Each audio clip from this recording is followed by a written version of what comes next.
And it looks like we are now connected. Okay, awesome. Good deal. Well, yeah, welcome everybody. Let's kind of run through the list here. So, got quite a few work groups. So, those work group meetings will be fairly short. So I'll try and roll through this as much as possible. So right now we've got the executive committee meeting for the next 5 minutes. We've got myself, the president-elect is typically here. We've got Pam and Rodney. And the only item I had today was, at the last council meeting, it was brought up that some folks may want to be meeting in person at some point this year. It looks like, with vaccinations on the rise, that it could potentially be a possibility this year. We hadn't planned on it. We were just kind of wait and see. But yeah, Rodney, I guess if you were able to find anything in terms of county mandates for these types of meetings. Yes, so I did ask around. The county is, the people who've been working remotely are coming back to work the middle of this month. So that should be now, I guess, or maybe that's the middle of May. I could, maybe it's the middle of May, but they're coming back to work soon. As far as guidelines or policy, things are kind of still up in the air, but the general rules that people are following are the CDC guidelines. And if you look at the CDC guidelines, they're very confusing and often contradict each other on some level. So basically, it's a common sense approach. And what was explained to me is the tree council can do what it chooses to do. And so it basically amounts to what's comfortable for the council members. Okay. Now, I can offer the large conference room at the planning office. We also have it's not as big as the large conference room, but we have a larger room here at landscape management. So those would be two options we could offer, so we can social distance. And there would be the possibility of meeting outside as well. Okay. So you said middle of May is when the county will be coming back. Pretty much everyone is required to come back at that point? Yes. Okay. Well, I guess we can leave it up for discussion. What's everybody's thoughts on that?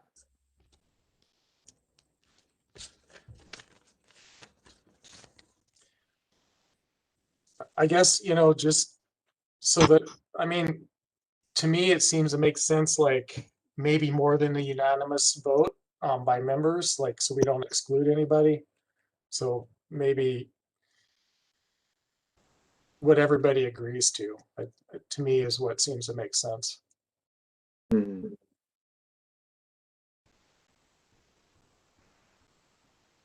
Hey, Mary, we're just talking about the potentially it was brought up at the last council meeting of potentially meeting in person. It was, a motion was not made, but a suggestion was made to meet next council's meeting outside. Yeah. I love that idea. Does that need to be brought to a vote at the next meeting? I think probably it'd be a discussion item for next meeting. Mm-hmm. And then we can maybe make a motion if we form some kind of consensus at that point. So, yeah, I just wanted to bring it up with kind of the executive committee and just see where everybody's heads were at and kind of see what Rodney had found out and kind of, go from there. So, yeah. So Rodney, thank you for looking into that. Sure. I think we can probably present this at the next council meeting as a discussion item and just see where it leads us. See what everybody's comfortable with, see kind of like what everybody's vaccination status is and those kind of things. So, being, president, I would hate to be directly responsible for any kind of somebody getting ill. Super spreader event, probably not likely, but so yeah, I'm just to be upfront, I'm probably gonna err on the side of caution with this. But yeah, let's see what the council says. Sounds good. Let's see. Let's go ahead and start the steering committee meeting if everybody's good with that. Are there any other last comments on executive? All right. So yeah, steering committee. Welcome Edith. Welcome Sean. Only item I have for this is we had talked about for the Larry Morris Memorial planting, and we can discuss this further during that work group session. But the possibility of doing an Adopt Athens status, which I think, there came some benefits, like a sign kind of demarcating where the grove is and who it's for. And it also has some stipulations for required maintenance. And then I guess the other thing was, its designation is whether we want to have it as a grove, as a memorial planting, and what those designations might mean in terms of requirements or legal status. I don't know, but I think that's kind of where the discussion left off last meeting. So yeah, what's everybody think about that Adopt Athens status?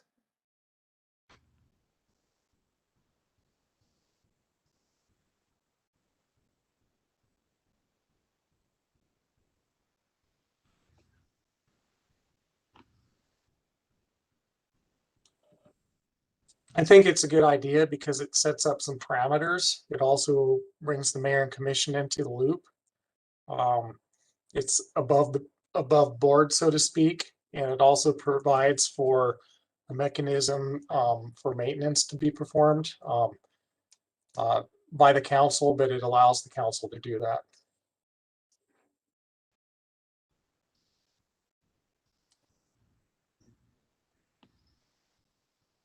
Yeah, I agree. I think kind of makes it a little bit more official, more recognized, and probably has a little bit more protection involved. Did we discuss whether those trees would thereby become landmark trees if they're given the Adopt Athens status, or is that tied in with whether it's a grove or a planting? Well, so that is tricky. And they could be designated as landmark trees, which by ordinance is a type of protection, but the way the ordinance is written, that doesn't really mean much. It's more of a status symbol more than something that has teeth in it. Landscape management will not be able to maintain that site.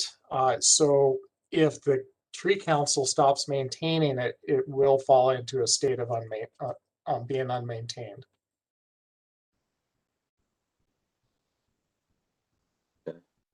So it would really depend on the council to keep that area up.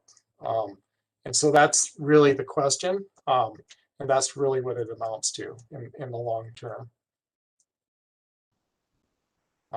That is not park-owned area. It's not part of landscape management service agreement. So there really is no entity assigned to the maintenance of the area. Yeah, I mean, I still think just the kind of recognized status within the county is probably worth it. We can, through either volunteer opportunities, Sean and Phil watered our Broad Acres trees pretty much single-handedly. I'm not saying them two are volunteered to do that, but we do have people that um, I think would be willing, myself included. Yeah. I think the watering probably, first year or two, maybe just to get them established. And then after that, like everyone said, they're in floodplain, a lot of water there. I think once they're established, the first 2 years, we can probably kind of let go and just do kind of an annual or twice a year kind of thing. But yeah, and again, we're always looking for Earth Day opportunities to go out and do something, stuff like that. So I personally don't see the maintenance issue being a problem. But yeah, I guess we can address that a little bit more during the work group session. Um, Anybody else have any thoughts on that before we switch?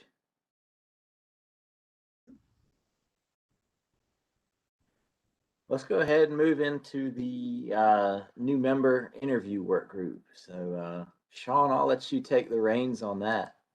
I think there was anything. Let's see. Did we have anything for the new member work group? I actually did not, but we can, talk about how great it is to have a awesome staff of people if you want for 10 minutes. Yeah, I awesome. don't, unless you do, Rodney, you like to, do you see anything on the horizon that we should be? Two things. One of them, I have a sticky note here. It says, send a packet to the CTC nominees. Okay. So it'd be nice to get that kind of new member packet to the Okay. new members. Doing that can be a little, for me, it's technically tricky just because I can't send out very large files on my email system. So whether I brought a flash drive and people download it, or people download it off of a Google Drive or something like that, but I do have quite a bit of information that the new members might Right. find valuable. Right. The second thing is more of just kind of keep on the radar kind of a thing. Ideally, we should have our next set of new members selected, interviewed, and ready to submit to the mayor and commission by September, which means that we should have the next round of interviews completed by August. Okay. Got it. And I don't know, I don't, like I explained to Joe, one of the servers basically died. They called it a hardware malfunction, so I don't have access to my files right now, but I think I think we're in pretty good shape. We may only need one new member, maybe. It depends on who wants to renew and who doesn't. So that might be a good question to ask people, like of the next 4 or 5 people whose memberships are up, who wants to renew and who will not. Okay. Got it.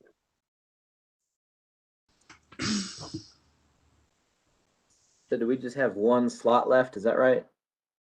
We're completely full right now. Okay. So we'll just see who's renewing and who's not, basically.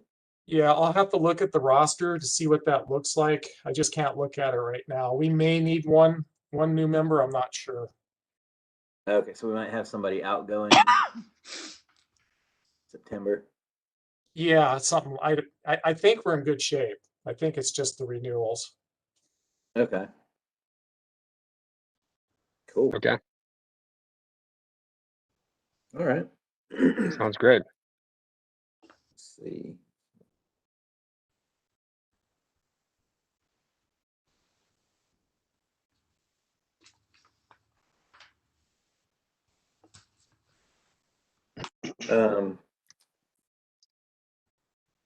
At next council meeting, would it be worthwhile to just take a loose show of hands on who plans on staying and if anybody plans on exiting after their term?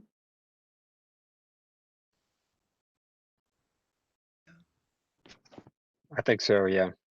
Okay.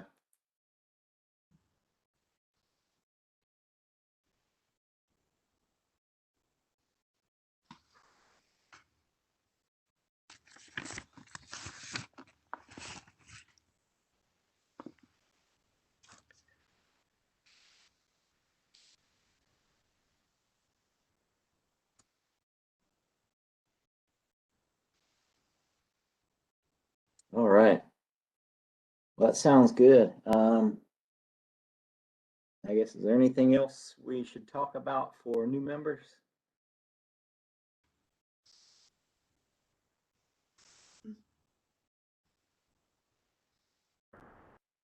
Mary, you can't leave because you got suckered into doing this position next year, so you got to stay.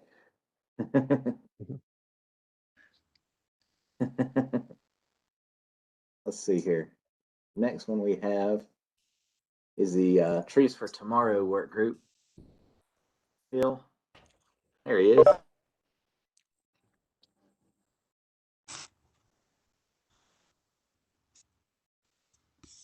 Hey there, Phil. Can you hear us? Yeah. All right. Got your bottoms all scrubbed?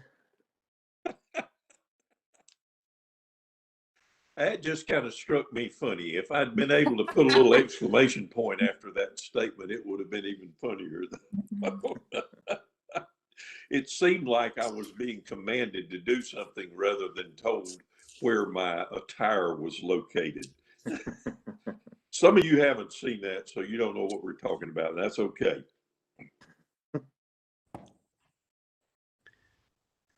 Well, we're glad to have you with us here, Phil. And Is it my turn? yep, we've just transitioned over to the Trees for Tomorrow work group. So Okay, I'll thank you. let you have the floor. Well, I don't need much space to stand because I really don't have anything except to say that the repotting has gone fine. I appreciate everybody's sharing of their containers and ideas and so forth. And the trees look pretty good. There's two groups. It's kind of strange. About 7 of them leafed out or are in the process of leafing out much later than the rest of the group. And I mean, there's seedlings all from the same tree, of course, but I know there's variability within them.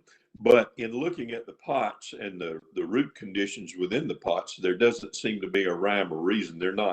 Those are not ones that are particularly root bound or in distress of any sort. So I'm just potting them all up and we'll see what happens. Hopefully they're all doing okay.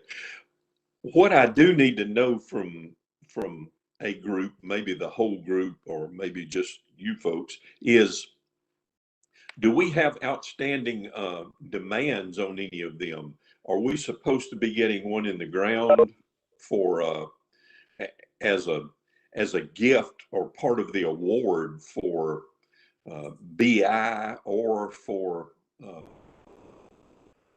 God, I can't ever remember that guy's name that won the award over at the housing project. Silas. Silas, thank you. I kept wanting to say Seth. I knew that wasn't right. Are they supposed to be getting a tree? I didn't think that was part of their award.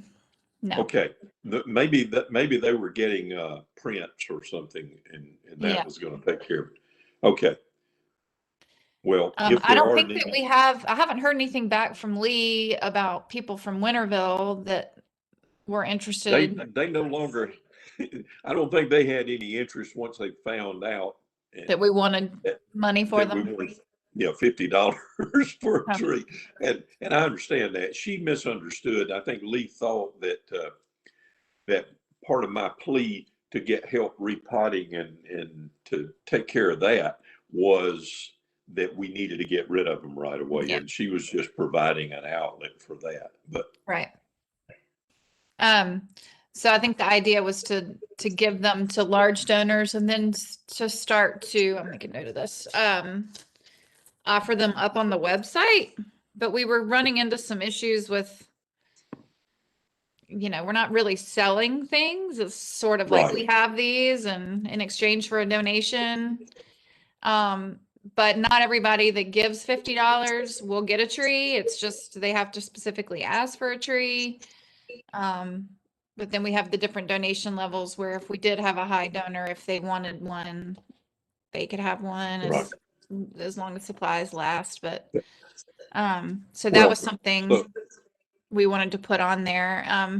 Do you all agree that $50, is a good price or a good request? seems fine to me. Yeah. So right now, all I know that we have an outstanding need for one or more with the Larry Morris Memorial, and Yeah. beyond that, I don't. I mean, they're available, and I think the immediate crisis has been averted as far as giving them some room to grow and a place to grow. So we're good for now, I think. You don't mind keeping them at your place and watering them this summer? No, hasn't been a burden so far. Well, If it gets maybe to we be try to 100, get rid of them this fall. Yeah. yeah, I think that would be a good idea, not Mm-hmm. to sort of set as a goal to not need to overwinter them again. Yeah. Just out of curiosity, Phil, how many trees are left at this point? How many what? I'm How sorry. many trees are left at this point? 21. Oh, wow. Oh, that's more than I thought. I thought there were like Yeah. 14. No, there's a bunch. It looks like I have a forest in the front yard. It's kind of neat, really.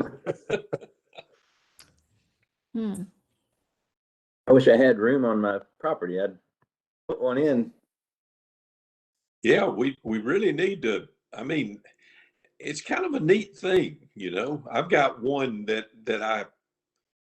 I acquired a couple of years ago that I planted out back. I don't have room for anymore. In fact, I hardly had room for it. But it's kind of neat to plant something that is attached to the history of an area like that, I think.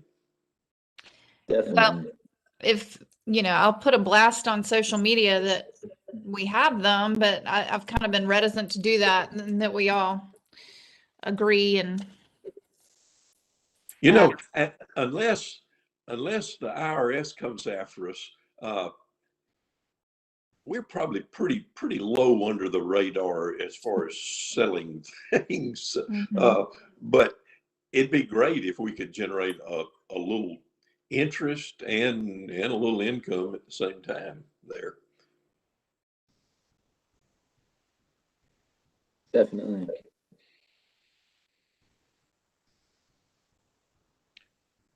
I don't have anything else unless some of you have something new.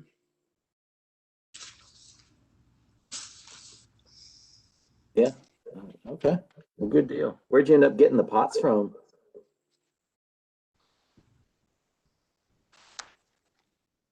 What? I'm sorry. Where'd you end up getting the pots from? Oh, Mary scrounged some up from her and from some of her landscaping friends, I think. And then Seth, who always comes through, even though he's living in Rome now, lined up some oversized 18-gallon pots from Georgia Forestry Commission that I went and picked up the other day.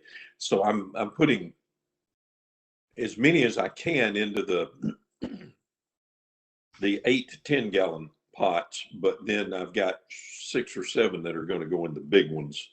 and we'll hold those until the last ones to dole out so that they have as much growing room as possible.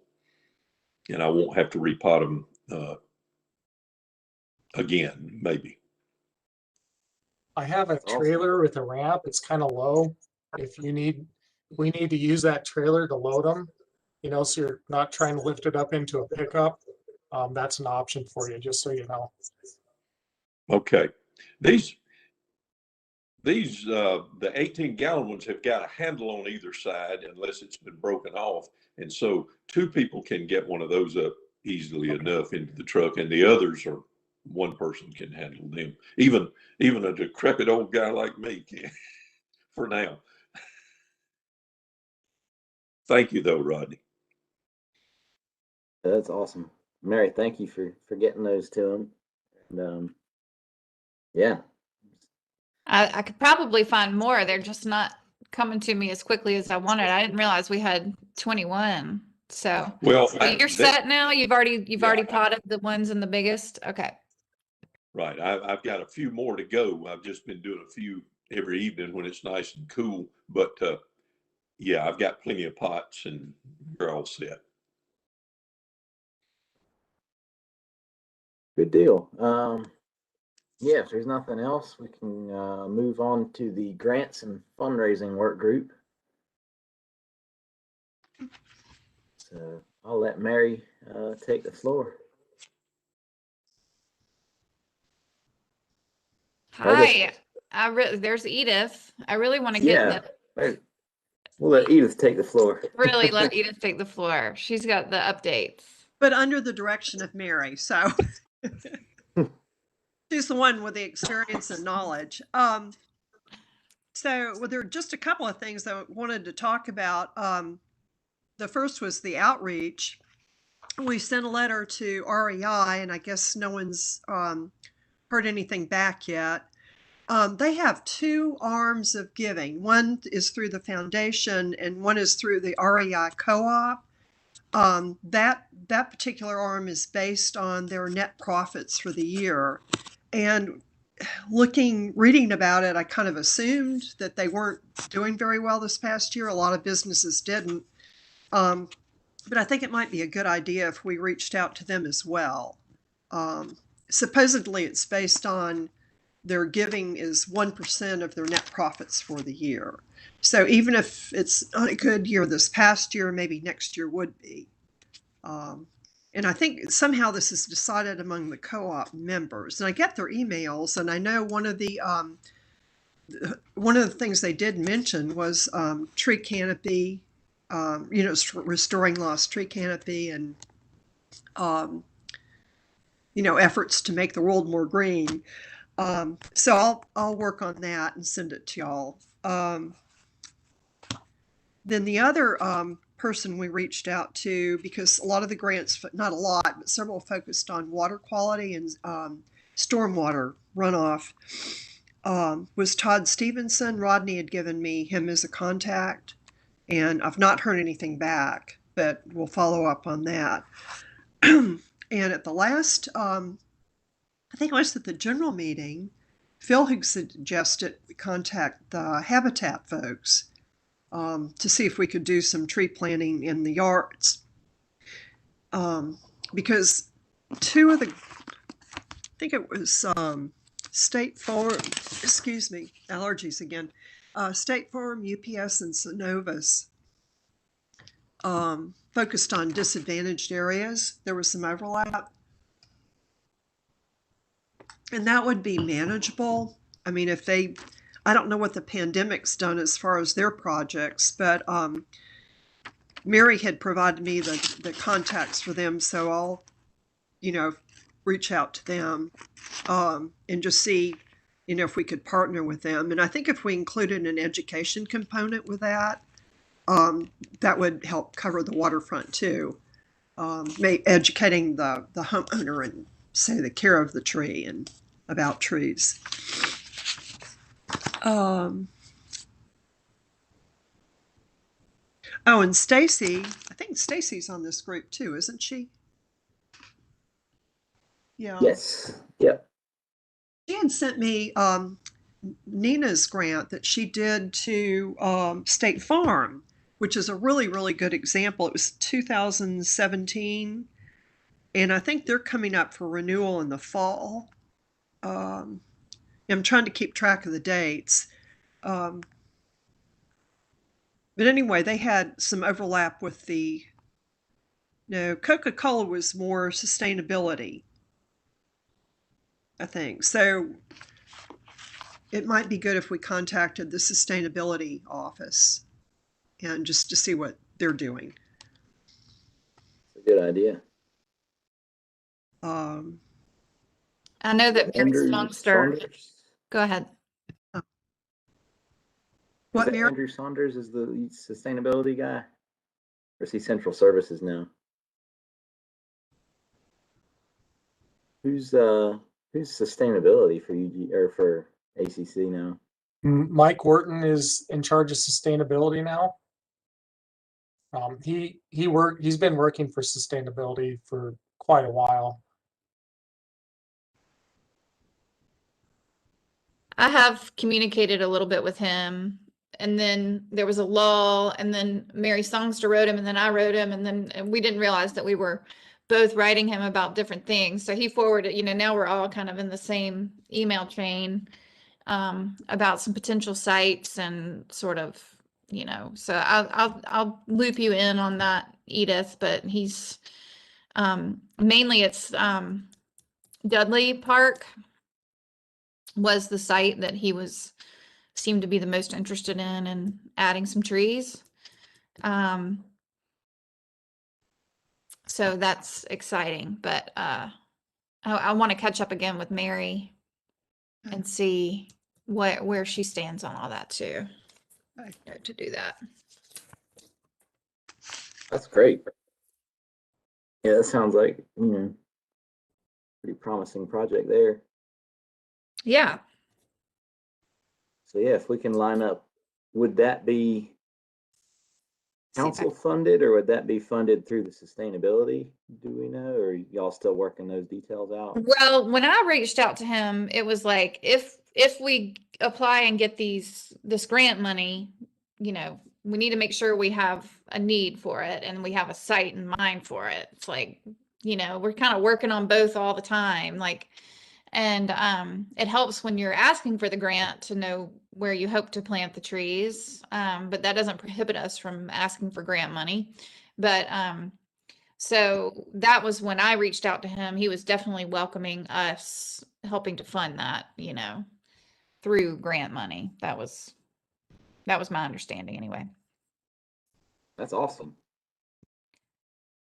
And then it would be like a partnership. It seemed like landscape services, kind of like how we have done on the Firefly Trail, where they would be able to help and even dig the holes, but we would be involved and fund it. Cool. Yeah, Rodney. I don't know if this is the place to talk about it. If you're looking for a site, a possible planting site, Timothy Road, the old section of Timothy Road between Macon Highway and where it gets Oh, out yeah. to the road to Watkinsville. Mm-hmm. I asked the question, what would it look like if we did everything the right way and did it the way we wanted to do it? And we were able to spend some capital money to clear the roadway on one side and thin it on the other side. So we cleared it out under the power lines because it was all overgrown and there was a bunch of dying white pines and some other stuff in there. And there's an opportunity to plant some smaller trees under the power line along a 600-foot stretch of roadway right there. And then as you get out to the road to Watkinsville, there's a triangle right there. And it's all full of loblolly pine trees, which is just a terrible place to have a triangle full of loblolly pines. Mm-hmm. So there's an opportunity to redo that triangle. So clear out or thin out or clear out the pines and replant with with some type of planting plan. So if you were looking for a beautification type of a project, that would be a really good site. And I've already had conversations about that, and that's all open and ready to go if you want it. Neat. So is that where the light is, where you, Yes. and there's that new neighborhood that's going in there, Glen View, I think it's, Yeah, up the road a little bit, a little yeah. further. So it's right there by the river and all that. Okay. It's on the Athens side of the freeway, just as you come across the freeway, right there at that light. Mhm. Rodney, are there any areas where they've put in sidewalks? No, there are no sidewalks up there. The I reason wonder what that new neighborhood, if they would. The reason I asked that question is some of the grants, like Synovus, which is coming up, by the way, their application period is July 1st through September 15th. Their focus on with the Here's Matters programs was needs-based or transportation. And I don't know what they mean exactly by transportation. I'm thinking more Firefly Trail. But if it was a sidewalk, and they needed trees, that would seem to fit as well. You know, If we could frame it as transportation corridor beautification. Yeah. Definitely open to interpretation on that. Yeah. Seems like. Yeah. Mhm. I think I think we could definitely sell that. The county's spending some time and money on doing the maintenance and the clearing already. And this is kind of a main thoroughfare for people. But it's kind of an entrance almost to the county. So I think, transportation, beautification, maintenance, it falls into all those things. Kind of spin it that way a little bit. it seems like that desirable partners for that particular project might be either DOT or Georgia Power. If it's a right-of-way, power line right-of-way, that they would no longer have to maintain. But I don't know whose responsibility maintenance is for it right now. It sounds like the county has done some work there. Does it fall to them primarily, Rodney? It is county right away. I've already worked with Georgia Power. Georgia Power cleared a ton of trees on Timothy, and even in that section right along the power lines there. And by that triangle, you can see where some of the little pines fell over. They flopped over and they look terrible. So they've already been involved on that level. I don't know if they have any grants available or not for, replanting small trees. Yeah. Their focus was now Trees Atlanta got a grant from them. Their focus was on water quality improvement as well.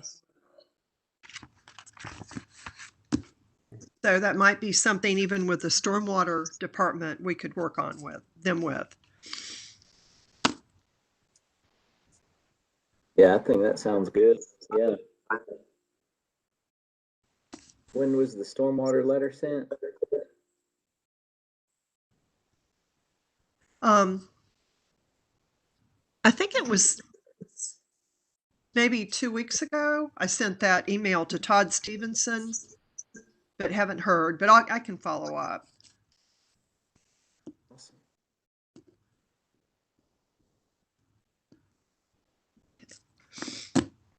That's great. It sounds like we might have some stuff coming in here. I know with all of these, with the grant proposal, we'll have to have, what specifically we want to do, and then the dollar amount we're requesting, and have it broken down, with the type of trees and how much those are going to cost, and what the plans for maintenance are. And I'm just this.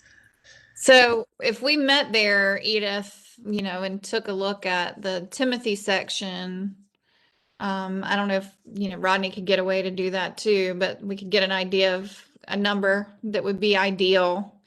And then, you know, I could help you price it out. I mean, I could price it out, and then that gives us a number to shoot for. Yeah. Doesn't mean that, you know, if we get less, we can just plant less. But I think that's a good point that we need to know. And I'll get back in touch with Mike to see, you know. There's immediately enough room to plant about 6 trees, maybe already- 8. Large, or oh, you under the power lines. They wouldn't Okay. be real large. We planted a couple Japanese cryptomerias to kind of replace that screening effect of the pine trees we removed. So I envision something like maybe starting with maybe creating a repetition of pattern, like maybe some evergreens and then some small crab apples or something, hawthorns or something like that in there. But there's room to do that. It's not super great, but you can kind of, if you envision going further down and continuing that process, there would be room in the future. And then that triangle is just a matter of whatever vision one might have for that site. So that would be a great site to kind of brainstorm and come up with a plan for it. Okay. Cool. I'm happy to take a look at that. It would be nice to be able to get out there and visualize. I'm having a little trouble I as know. we sit here. I think I know about where we're talking about, but I need to see something before I can Pictures get in my mind what's words. going on. Yeah. I'd be happy to meet with you out there and show it to you. I mean, walking it is really the best way to look at it for sure. Yeah. But I think it's Okay. definitely a trees for tomorrow overlap with grants, and you know, so as many of us out there, you know, yeah, I need some help envisioning it too, because there's the part under the power cut, which will be small trees, and then the other place. Okay. Cool. Maybe I'll start an email to suggest some times. Okay. That'd be great. I think you're right too. Kind of an overlap collaboration between Trees for Tomorrow and grants probably be the working in tandem on that one. Okay. Oh, Patrick Perry had volunteered at the general meeting to join us. So I don't see him here now, but maybe during the next, maybe he could be on the email chain too. Okay. Yeah.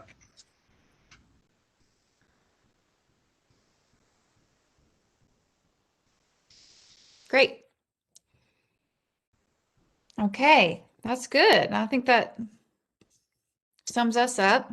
Yeah. Patrick to the list.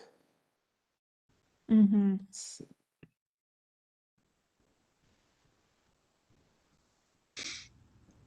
Grants.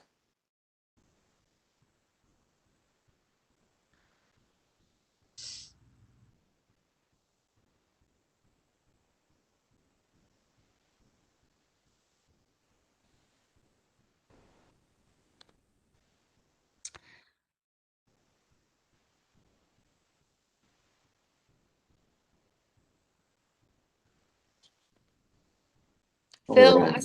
I see you listed on promotions. Are you officially a part of the promotions committee now? Phil? No. Okay. I don't think I am. I think I sat in and when We're you show included as up, being when president. I mean, you present, not when you president. show up, you get written down. You know? Okay. I was just making sure that I didn't miss it, that you were, because I did send out an email today about the fact that most of us, I'm the only one that's going to be there. So I was going to work on the items on my own, but then I saw your name and realized I hadn't included you on that. Okay. All right. Thank you. That's all I have for that. I'll take Phil off of promotions. Okay. Cool. All right. Good deal. I think we got the roster squared away here. Awesome. So that's a cool opportunity. Let's see here. So next one we have is the Landmark and Champion Trees work group. So Sean, what you got for us today?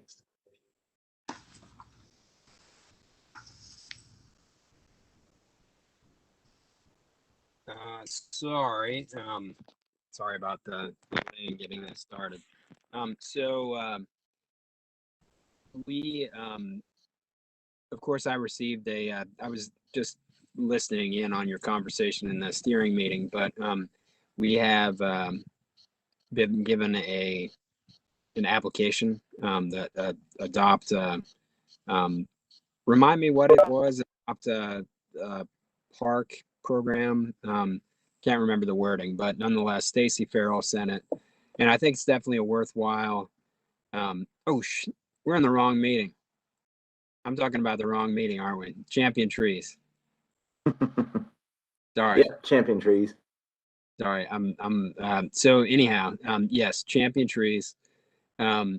We planning a get together to talk about some technical specs and stuff. I'm hoping to get Seth Hawkins, if he's still in town. I think it would be great to loop him in on. I think there's probably nobody more well versed locally than him as far as the ins and outs of the the nominations and how tos and whatnots.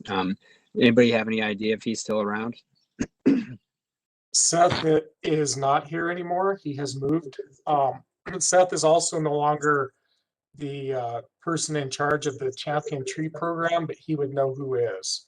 Great. Okay. So, do you think he still has the same email address? Yeah. Yeah. Okay. Got it. All right. So I'll reach out to him, but nonetheless, in the meantime, I'll set up a meeting with everybody, kind of an informal meeting to make sure everybody's on the same page and to see where we are on on the list. I think some folks are hesitant to confirm a champion at this point, or I know there were some tech questions on if a stem is missing or at least the stem lost due to decay or whatnot, how to score that. So, but looking forward to that, but we're making great progress. I'm excited about the energy level and Sean, getting this going. when, Yep. when you contact Seth, he had mentioned to me that his replacement is very energetic and knowledgeable. I haven't met him, but he might want to, this might be a good opportunity to get him to come and meet with the Champion Tree folks, or at least a part of the tree council, so that we can begin to develop a relationship with him. We've certainly had a good relationship with Forestry Commission with Seth being here. So I'm hoping that we can sort of roll that over and continue it along. Anyway, that might be something you want to mention to Seth when you contact him. Will do. Thanks. Great idea. Yeah, we should invite him to the next council meeting just to sit in, introduce himself, and meet the whole council. Great idea. Rodney, are you interested in attending? It'll probably be an after hours thing, some afternoon, evening, in the coming weeks. It just depends on the day and the time and the place. I'm really not big on meeting in bars. It's really not not completely productive from my perspective. But No, and we're not gonna. We're meeting outdoors at a location. Yeah. So at a tree or whatever. I was kind of kidding about that, but anyhow. So I would be interested. Yes. okay, got it.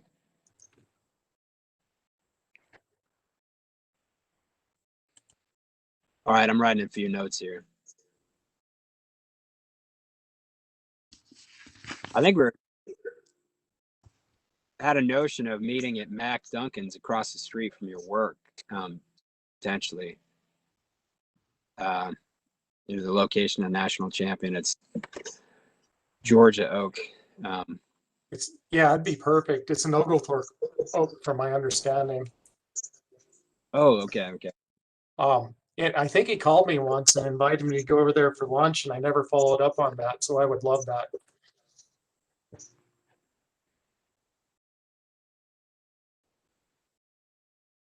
Got it. We Okay. need to get over there and see that area before Shady Brook development takes place right next to it, and who knows what's going to happen. Man, what a shame that is. Wow. Yeah, agreed. Lakeside's going in soon too, so that whole area is going to change. Yeah.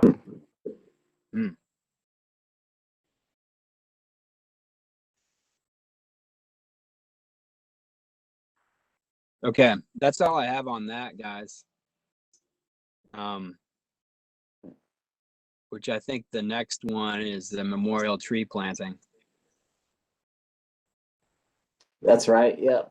The Larry Morris. For now, we're calling it memorial planting. There's some discussion last time about whether this will be considered a planting, a grove, a trail, depending on what's available for the Adopt Athens, whether we want to do Adopt Athens. Kind of some questions about if there are any legal implications, liability, maintenance stipulations, whatever, for the whole thing. I think we kind of opened up a can of worms at the last meeting, so maybe we can spend the next 5 or 10 minutes just kind of figuring some of that stuff out. Executive committee talked a little bit about this a few minutes ago, but basically I think what's on the table is whether we want to pursue Adopt Athens status, and whether we call it a grove, a planting, or a trail, what those 3 designations might mean. Right. So I'll let you take it away there, Sean. Sure. I think it would be worthwhile to do the Adopt Athens, or at least seek that designation. It looks like a pretty simple and easy process, and I like the legitimacy of it, and hopefully some level of protection that it provides.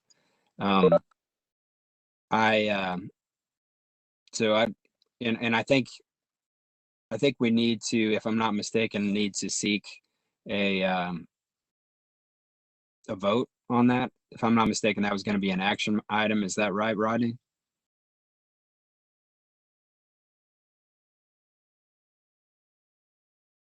Yes, I think that makes a lot of sense for the council to vote to approve that. Okay, got it. And as far as the maintenance goes of it, there's a creek right there. It never really dries up completely. I think watering it would be pretty simple. I live in the neighborhood. I could, between Sue and the neighbor, Deb, and it could be managed pretty easily without a lot of effort, I think. As far as the grove designation goes, I think that is a notion, I guess, to plant. I think what I was thinking of when grove is that we would just do more than one tree there, and not necessarily like invite the neighborhood to add to it, I guess, but just sort of informal. I think Jesse maybe mentioned a bench. That would be a nice addition. But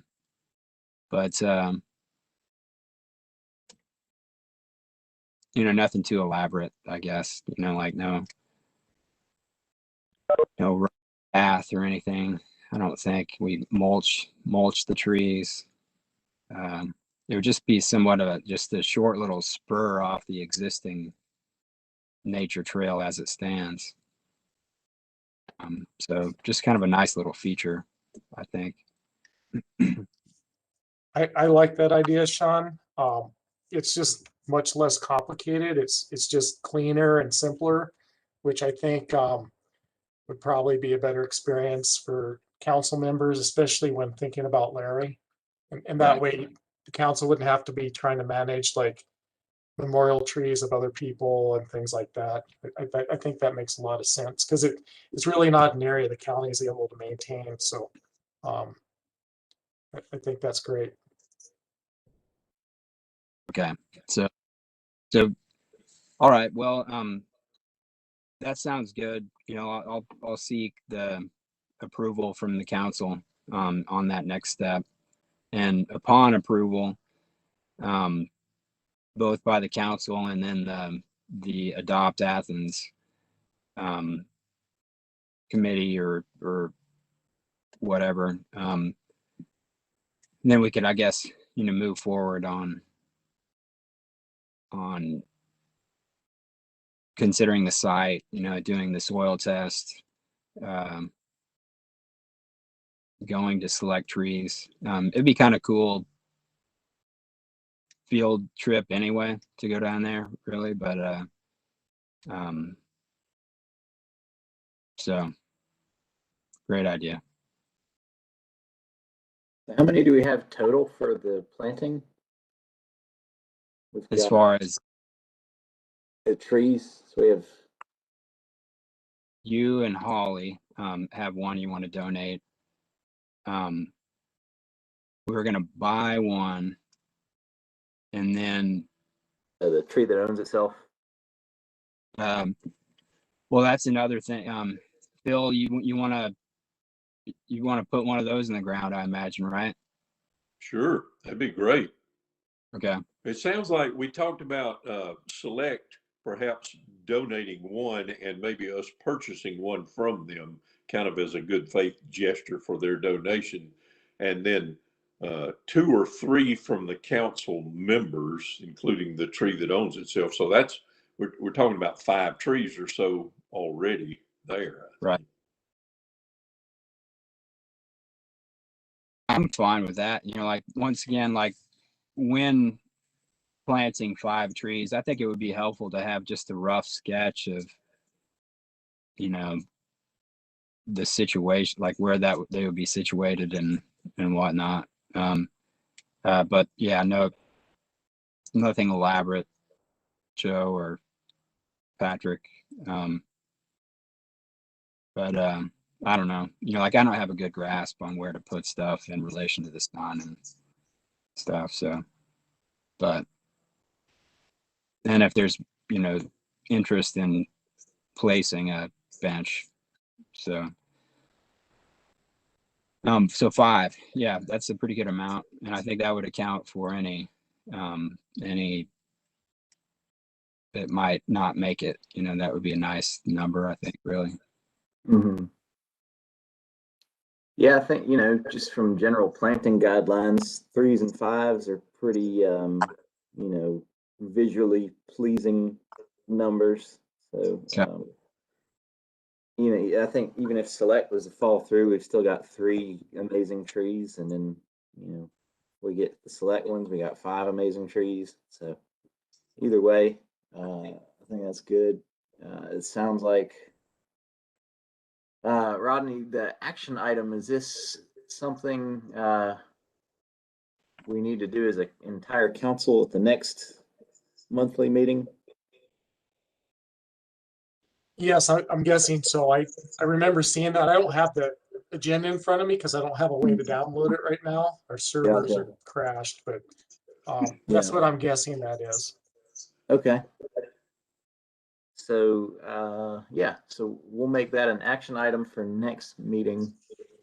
And then it'd probably be a good idea for us maybe to go back, like Patrick's message is mentioning, just to go back and maybe kind of sketch out roughly where these 3 to 5 things are going in the ground.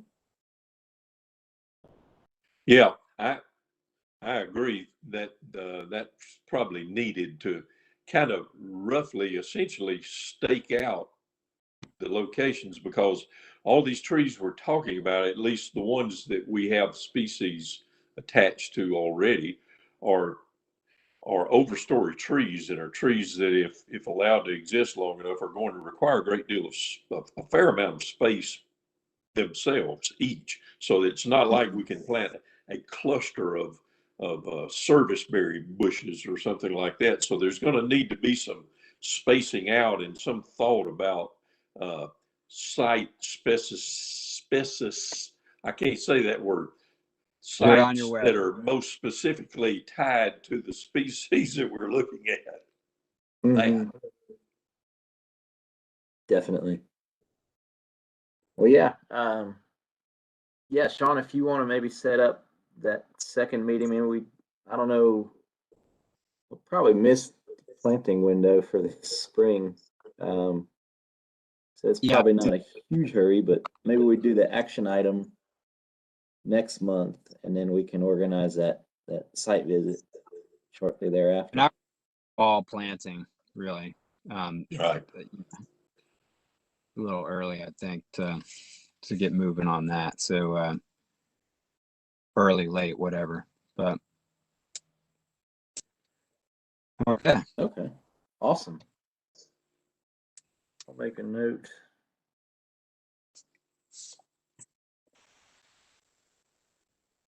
Hey. Sorry, my dog was licking her butt. Gross. Did we get that on the county live stream?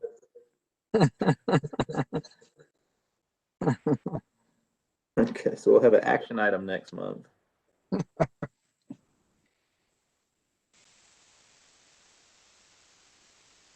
And then a site visit to follow.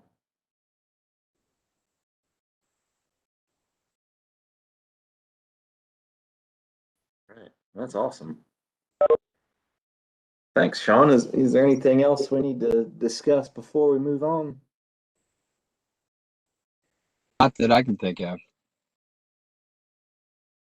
Well, in that case, I will turn it over to Mary Attaway for Nice. the promotions committee. Sean.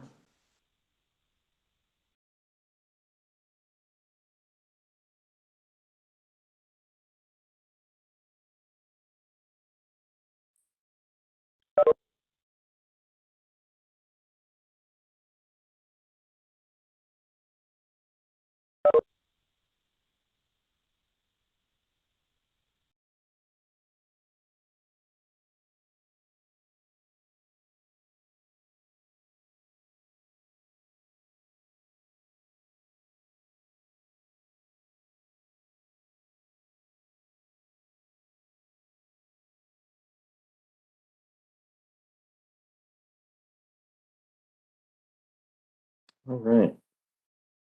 I seem to have lost video feed for all of you. You all still there?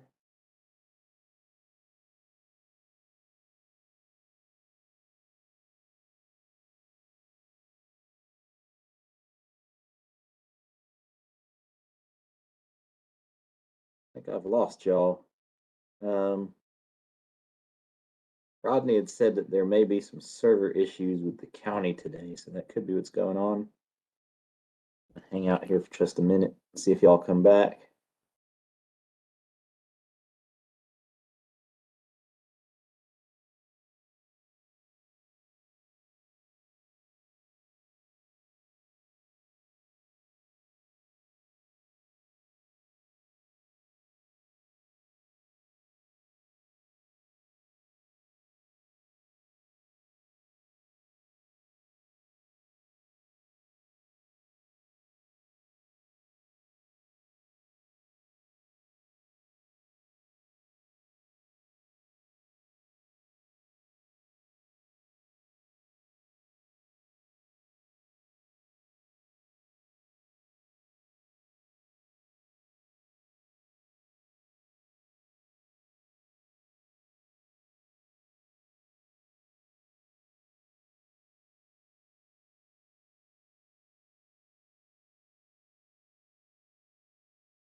Hi, Leanie. Hey, How you doing today? I'm doing well, thank you. How are you? I'm doing all right. I was talking to Jason this morning in class, and he said that when all the kiddos are out doing the Maymaster, that I or you and I can go out and just start plotting. Yes, I had that conversation also, and that sounds good to me. There's plenty of Okay. places to do. Um, yes. All right. Hi, Mary. Hi, Mary. Unmuted. There we go. How's it going? Good. How are you? I'm good. Crazy busy. Springtime.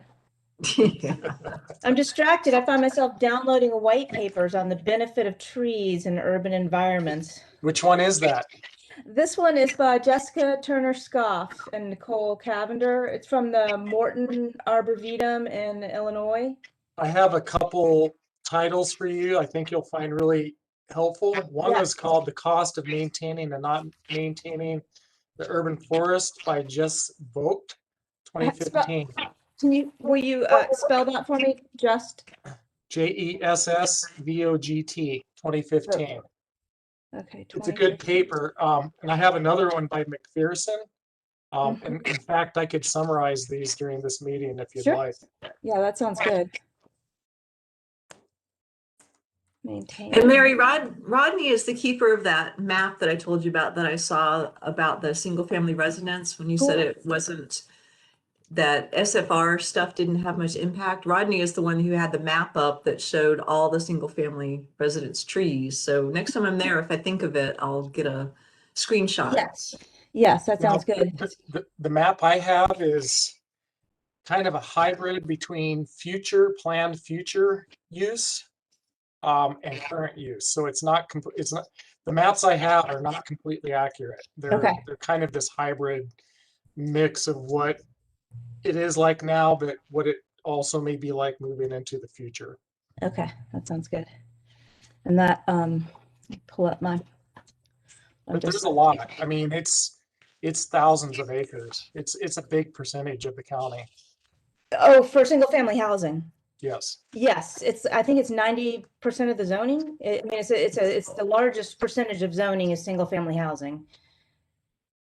So that, and yeah, I would have to look at the totals. I'm pretty sure we look at that for affordable housing a lot, because single family housing affects the abilities to create varieties of housing. The agricultural lands, there might be more of those, but the zoning's kind of blurred between ag and single family. There may be more square footage of, I mean, there may be more acreage of ag, because those plots have to be large. Right. But I think as far as individually plotted zones, big time. Yeah, it's mostly single family. Yeah, but yes, as it should be, AR is should be a large percentage of. But I mean, I'm sure you know, like slowly that AR will get eaten away, and that'll move further and further out. Yes. As the pressure continues. We're already starting to see some of that. I'm seeing issues right now with that infill pressure and with mistakes the county's making. There's some dire things that aren't being addressed in the ordinance that really should be addressed. In the you're talking about for like plan developments or new developments, grading issues. I'm looking at how the ordinance, what's legal, and then how that's being interpreted into the plans and the development is actually creating the opposite effect of actually preserving canopy. Yes. Because they're trying to squeeze too much tree into too small spaces, and what's happening is once the certificate of occupancy has been signed, then people start cutting the trees down. Or the trees they plant can't survive in the location they're in. So it just has this whole effect. I have 3 specific things that happen that I'm dealing with every day right now. I get phone calls for. Well, we can cross-pollinate here, and you can send me what you see as an issue, and I can move that over to Michael on the Community Advisory Board, because those issues are being talked about in terms of the transitioning to energy also is, it's not just about the energy transition, it's also about like making sure that everyone's environment is protected, and that everybody, so in a sense, trees are a discussion they're having, you know. Yeah, so there's a large development going in over on Lakeview Drive. Yep, I'm familiar with that one. It's a forest. They're in order, and I think it looks like townhouses to me. Yeah. With small parcels, they're just tiny. But basically, they're planting large stature trees in front of every single unit. And the reason they're planting large stature is to try to meet their required tree canopy. But what happens is those trees start rubbing on the houses, and people start seeing those trees blowing in storms. They start cutting them down.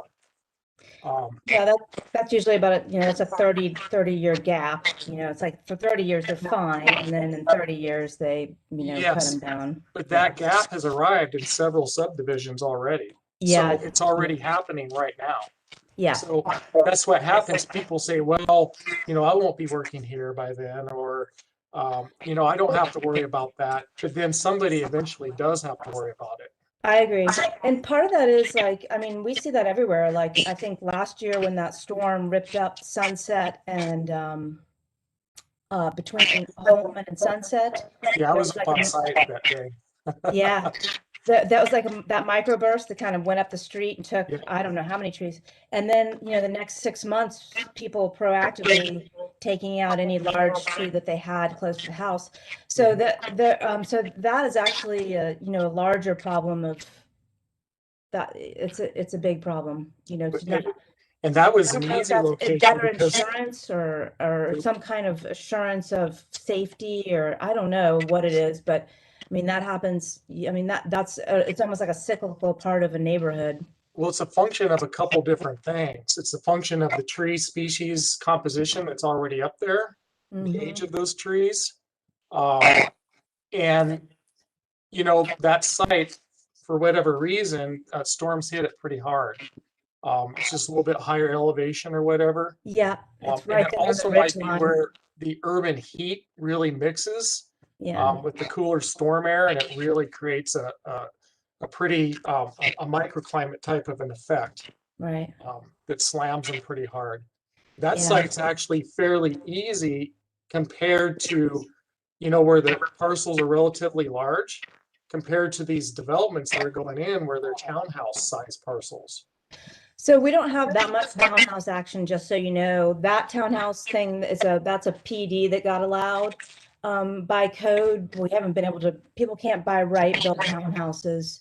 But So I've we also actually, seen that in several other neighborhoods. I'm just reporting what I'm seeing. And no, it's yeah, happening. I'm not trying to defend townhouses or the way people build, but like, I am still like looking at this picture of why does it always go this way? You know, It's because they're developing in a forest, and there's a required tree canopy coverage preservation requirement. So they're trying to make up for that loss by planting these large stature trees in spaces that aren't really big enough, you know, given the houses and the streets and the other infrastructure. No, so I think that's true. So I think there's like a lack of like the information isn't like getting through, and like the builder or developers, they're just following the rules and saying, hey, I can do this if I do it this way. And so It is legal. helping It is planning. legal to do it.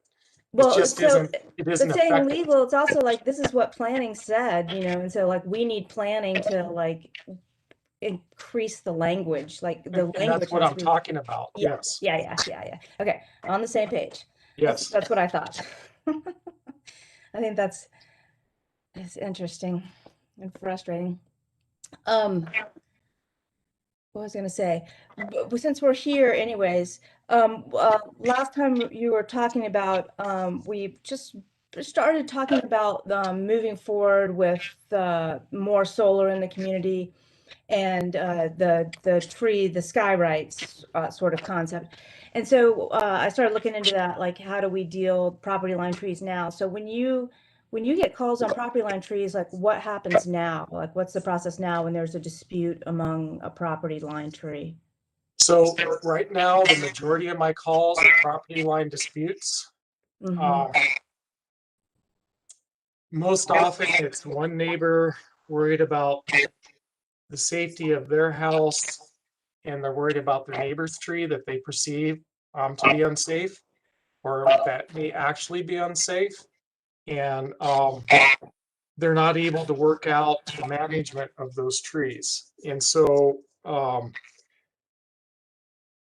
they're not able to work it out between themselves. And so then it kind of falls back to what the laws are, which are kind of, well, tree law is an interesting thing anyway, but it's, basically somebody has a right to remove tree parts on their side of the property line, but there is somewhat of an expectation, or it could be argued that there's an expectation that they would do so without damaging the health of the tree. The other thing that happens a lot is a tree dies, and someone knowing the law, like if that tree falls into their neighbor's property, the neighbor now owns that tree and has to clean it up. So sometimes people will just let a tree die and fall, knowing that that's what the rules say. So there's a couple different things happening with that, but it's pervasive. People get really upset about it and they don't know what to do. And it really just becomes this civil matter between neighbors. So that's what I found in looking into it, was that we don't have any, I think quite deliberately, planning has not made these rules. And as far as I can tell, every tree dispute is handled in civil court, like as it's litigated. If it's not able to be handled neighbor to neighbor, that it's only something at this point in the community that's handled through the courts, that we don't have a planning suggestion. I mean, I have a feeling as to why, but I haven't talked to Aaron yet about like why, and Aaron may not know, or Bruce, about how the history of that came about. And I'm sure that it's very tricky for planning to put, I mean, they always struggle with putting in things that, those kind of things that touch people's, what's essentially their personal property. They can do it for right of way, and they do it for stormwater, and they do it for setbacks and future right of ways. And I'm sure that it was, that was sticky, but I haven't found anything.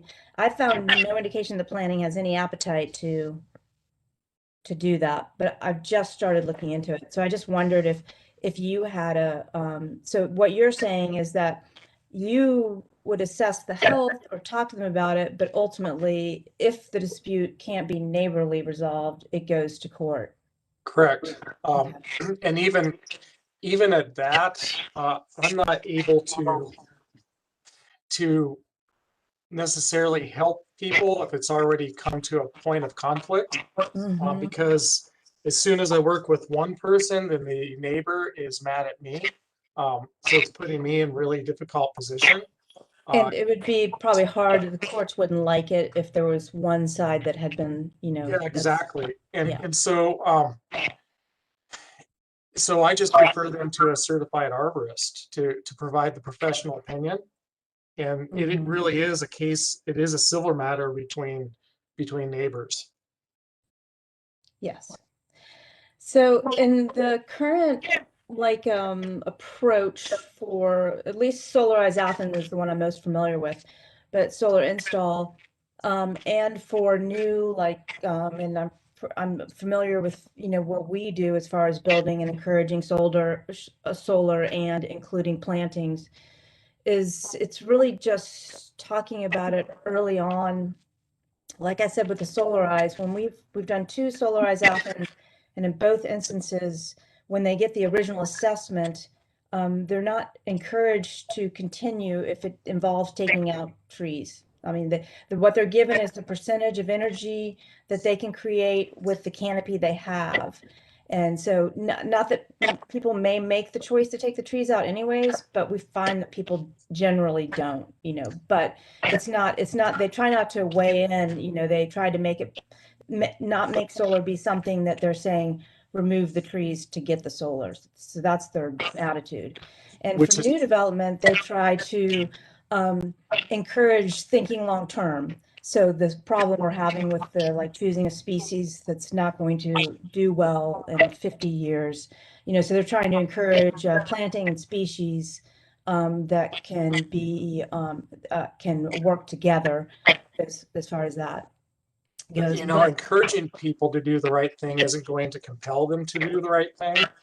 And so That's true. you would need to build in protections for people and for the trees.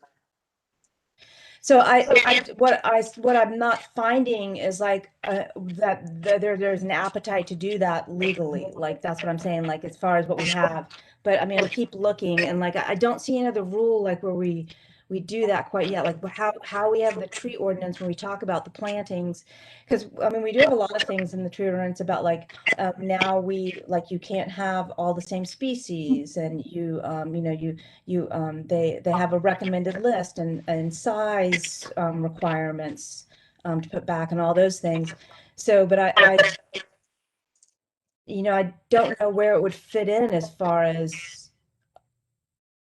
the language of it for what part would you want to protect, the future plantings, the current plantings, or and do you think of it as protecting it against solar, or do you think of it as something that could work with solar? Well, the county has a tree canopy coverage ordinance requirement.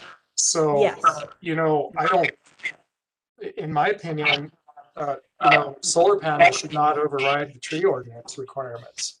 I don't think they do necessarily. I mean, you can't just clear cut, and put in the panels currently. So, and I don't think that'll change moving forward. But I mean, that's another reason, we're talking about Single family one way. residentials could, right, under an acre. Well, they can, even if they don't put in solar panels, though. That's correct. Right, yeah. So one thing we're talking about is in starting with that a fee, and it is an impact fee for developments to get a waiver. So they're allowed to do the clear cut, and they get the waiver. So that's where we're beginning to wedge in and say, hey, we have a canopy requirement. And so if you get this waiver, there is an impact fee to go towards canopy, but that, so that we're trying to put in back for the canopy, it doesn't all get balanced in the same place necessarily, but it would, it's looking with an eye towards keeping that canopy number where we want it to be. Yeah, but will that effectively achieve the goal? And I'm not sure it will. Well, I don't think it'll achieve the whole goal, but I think it's beginning to turn with the idea that we have to be looking at the canopy. Like right now, we don't even look at the whole canopy. Right. So no way is that a whole solution. It's just beginning to look at it to say, hey, we have to keep the whole canopy in mind. And I think then that'll trickle down and be like where they are in these single family zones, where they would be more like we could end up with a rule that's like you can't take out this percentage if this ends up happening where there's a reason that you can just there's some reason where it's allowed. This is potentially the second biggest market for solar panels, isn't it? I mean, yes, people can make money by putting up solar panels. They're going to do it. But they can also do them freestanding, and they can also do them, there's all kinds of ways to put in panels that don't have to be something that takes down. Like if you have an acre, there's probably somewhere on the acre where you have sunlight that unobstructed by trees. It doesn't necessarily have to be the roof of your house. Right. But if you have a quarter acre or half acre, that might be in an old established neighborhood, that might be very difficult to do. Well, so like in Cobham, for example, where I lived for a long time, it's an old established neighborhood. It's in a historic district, and they have a pretty nice tree canopy. And it's pretty healthy. It goes from very old to very young. So when they do solar, the first holdup was actually the historic district. There was lots of restrictions on putting it on the historic houses, and so that slowed it down. And then within district, people that meet the requirements that the historic district has overlaid for allowing solar panels, they're not taking the trees out, you know, and a lot of people are putting in solar, you know, so I don't know, not a lot, but you know, I would say 10%, which is, you know. So I don't see that activity. But yes, I mean, I think always when we get down to trees and buildings, within the code and pretty much within the homeowner, the building will win. You know, I know you see that all the time. Like if a tree is not even That really is what dangerous. happens Yeah. every time. Yeah, that, I mean, that's always what happens. And so that, you know, like, I don't have, I mean, I'm not sure. I mean, I want to keep moving towards tools that keep softening that, but I don't know how we, I don't have a magic bullet that says, that balances that out in any really fair way, you know. I don't either. Yeah. It's a very complex potential future scenario, right? Yeah. So we don't Yes. even know what that landscape looks like. Right. You know, But I in like my putting in mind, language that energy makes will us become more and stop. more valuable, and Yeah. the solar panel space will become more and more valuable. I can even see people potentially, you know, making their solar panels higher than the neighbor's solar panels so they can get more sunlight. I mean, I can see So those things happening. I don't think like how it's been rolling out, like until we have some, I don't see any reckoning with what's actually happening to the environment and energy wise. So it seems like it'll roll out how it's been rolling out. And how it rolls out now is that new developments consider it. And not even the multifamily, not even that townhome PD, like they're not considering it, not even the one over by Bishop Park, like, but in a new development, that's the best place to get solar in. Primarily because we've already scraped the site, you know, the tree situation can be arranged. So if you're putting a building there, you've taken out the trees needed to do that, so you have space initially. And then in the houses like over in Glenwood, behind, you know, off Lumpkin over there was a lot of solar put in the Solarize Athens. And the existing homes, I just don't see people taking the trees out to do it yet. And primarily because, like, if you're doing it and you already live in a house, you're wealthy enough to do it. Like, you know, you're doing this from almost at this point, it's not a financial gain. It is a sort of moral reason to do it. You know, you do get financial gain. It is clean energy. It is all these things, but those things aren't financially, the pressure isn't even close to where you would try to, you know, block the sun from your neighbor or take the trees out. Like, I don't see that happening when they're doing it in the redevelops. The older neighborhoods don't have as much solar, and so we've been really trying to push efficiencies like windows, insulation, you know, drying out the crawl space and stuff like that. Tree shade. Tree shade, absolutely. Which they love. I have to say, like, people that live in the neighborhoods with the trees, like, we don't find that they want to take the trees out, you know, and that People love their trees, especially when they're large and mature. Yeah. And so when they're weighing it, they're still at this level, they're still weighing solar as sort of a, you know, it's an emotional sort of moral, they have the financial ability to do it. If we do get into sort of like, you know, a more stressed scenario where you have solar or you don't have energy, you know, there's not going to be a rule of much.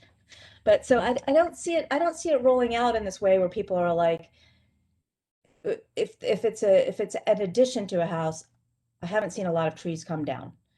And trees do come down, you know, and sometimes people wait, like there's a pine or an oak or that, you know, they're waiting, and then finally they think it's not healthy enough and they're going to take it out, and then when they take that tree out, then they put in some solar on that side because now they have sun, and so they're not And planting then that back. canopy doesn't get replaced, right? Yes, exactly.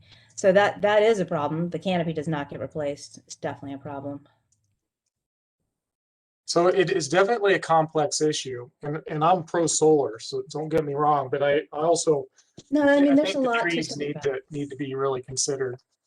Yeah, I am both pro solar and pro tree. Mhm. So I see that, like, I want there to be, I think we should have really, what I've been learning, I'm realizing, how differently we need to look, like I said, it's been primarily parking lots, but thinking about, like, Patrick's been sending me some good stuff and stuff I've been reading, some stuff you sent.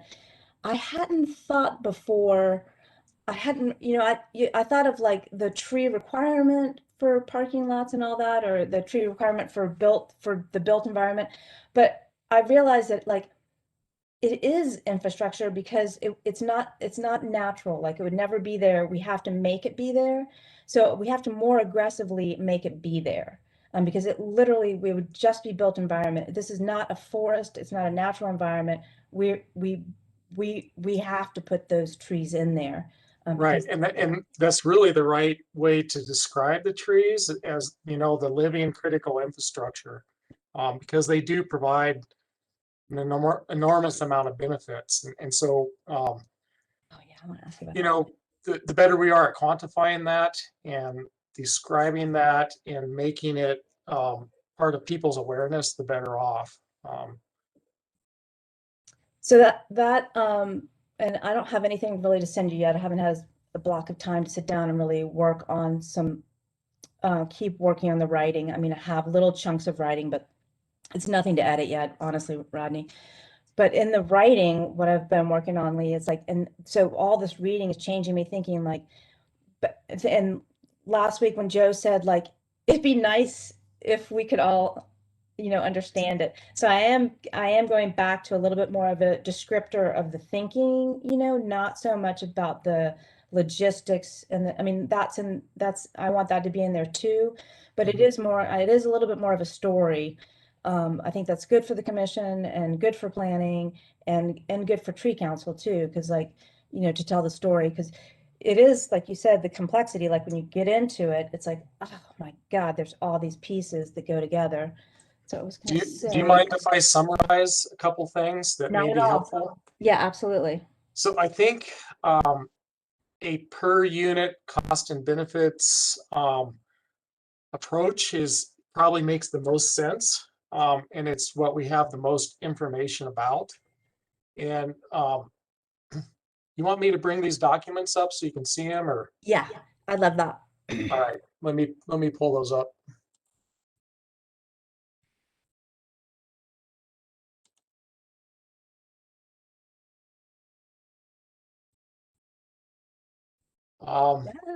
What are you able to see? Can you see the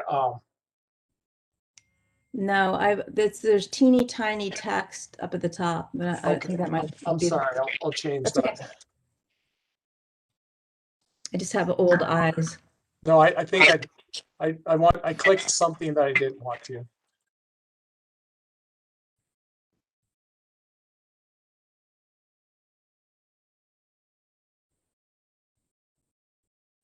Oh, there we go. Okay, so this is a McPherson document. Just let me know when you can see it. Okay.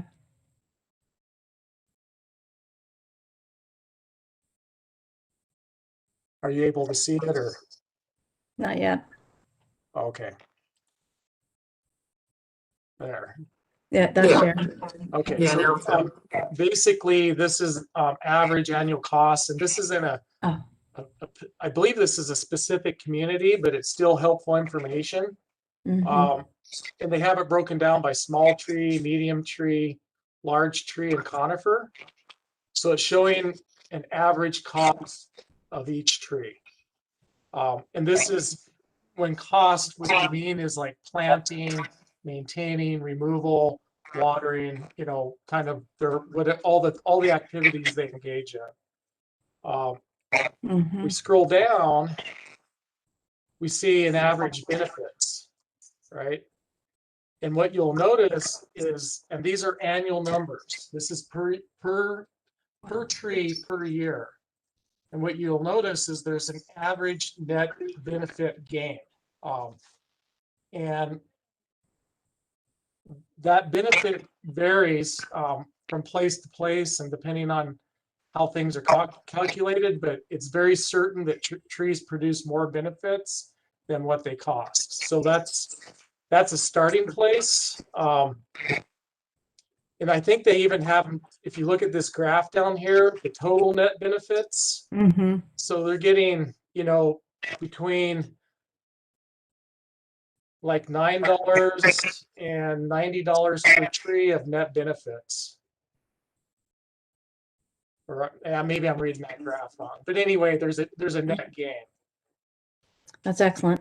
If you go, this is the other document I have. There's a lot of numbers in here, but basically,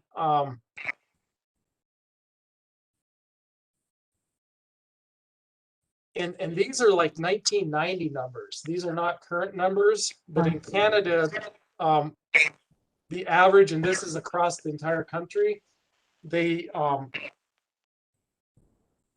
spend an average of $3 per capita per tree annually,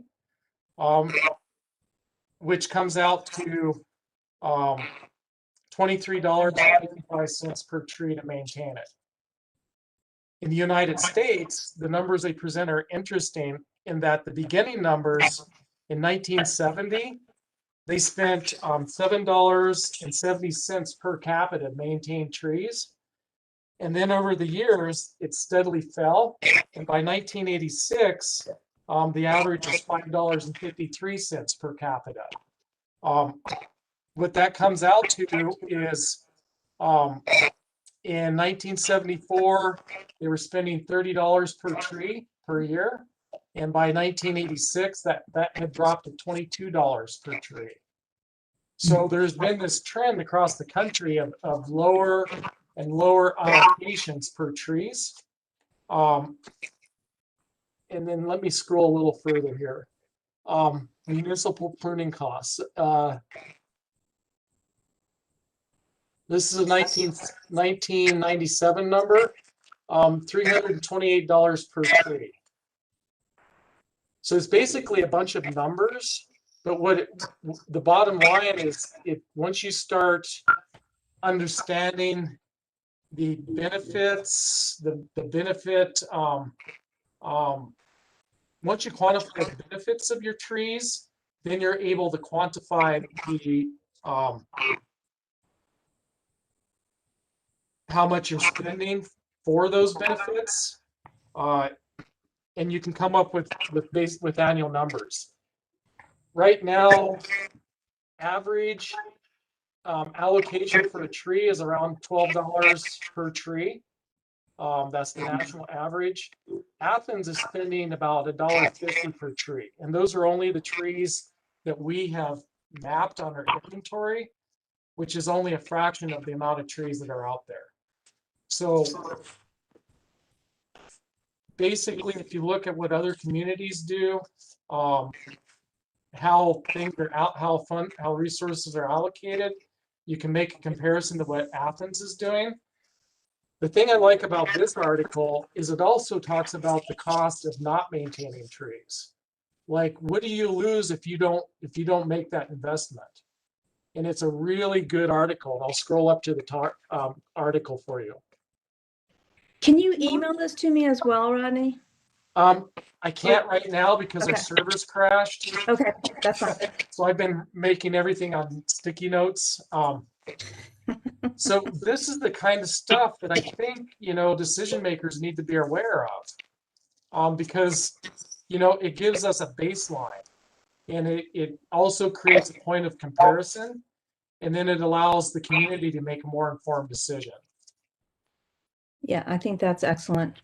Let me scroll to the title of this other article, and these are articles I found literally in the first 2 minutes of my search. So there's more. But, there is so much information out there, and my head is exploding. Yeah, it's very complex. There's a lot to it. But this one's kind of nice because it's specific to the Piedmont. That is good. So that's pretty old, though. It's old, but it still has valuable information. So that $14 per tree per year, that comes out of this article.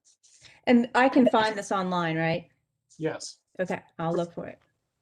I'll let you know if I don't find it, but otherwise assume I found it. So one of the so the reason for the iTree Echo study we're doing is it's going to establish a baseline of what literally the dollar value per year of benefits that our trees are providing in Athens-Clarke County. And then you can start making comparisons to other communities and start asking the question, as a community, what do you want to do? How do you want to invest in your urban forest? That sounds, what I have been working on an analogy with like creating forest patches.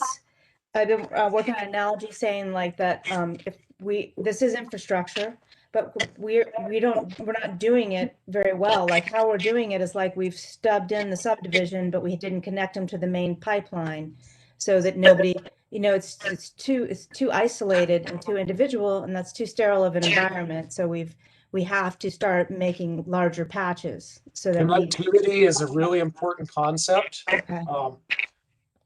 Athens is doing a pretty good job of that with the installation of its Greenway trail system. It could also be done on the development level, but I don't see that really happening yet.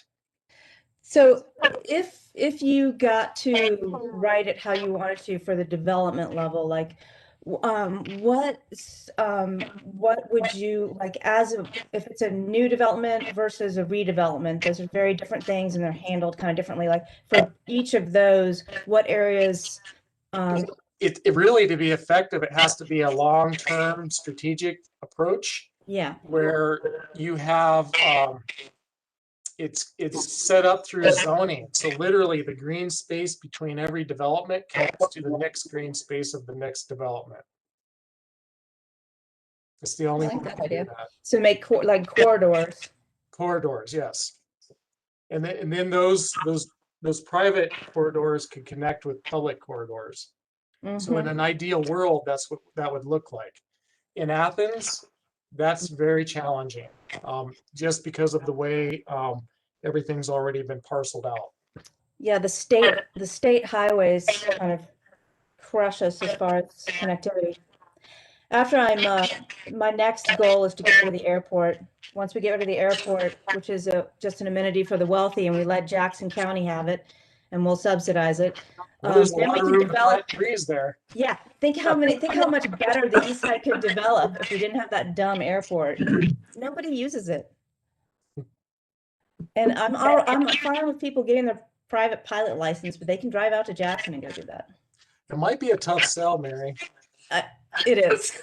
It's amazing how much people like the airport. I'm like, the airport is the dumbest airport ever. Yeah, it's not going well. Mary, I know of an article that dealt with property values and their location in relation to tree cover and canopy cover. Oh, and I'm familiar with a lot of these. Yeah. Okay, I didn't know if you wanted that article because it also, you want it? I can actually send that one to you. I've got it. Yeah, it's written by Jason.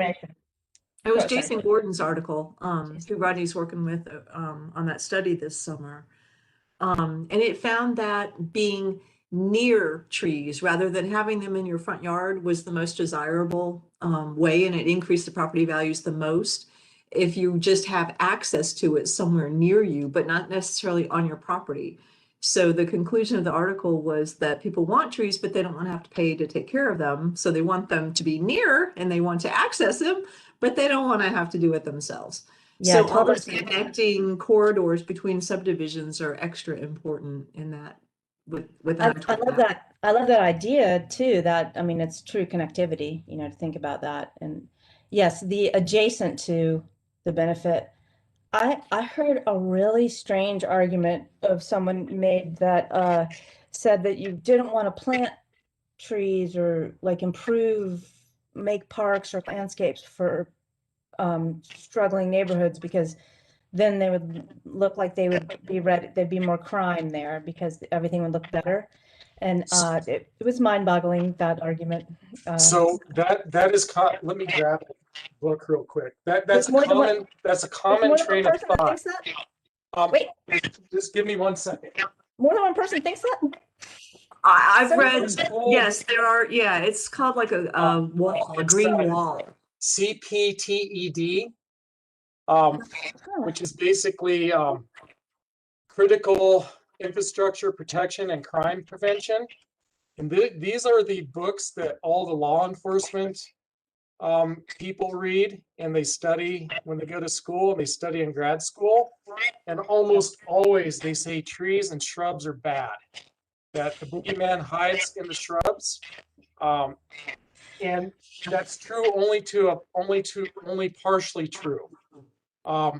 If the area is unmaintained, it can have that effect. And we see that with homeless communities moving into unmaintained areas.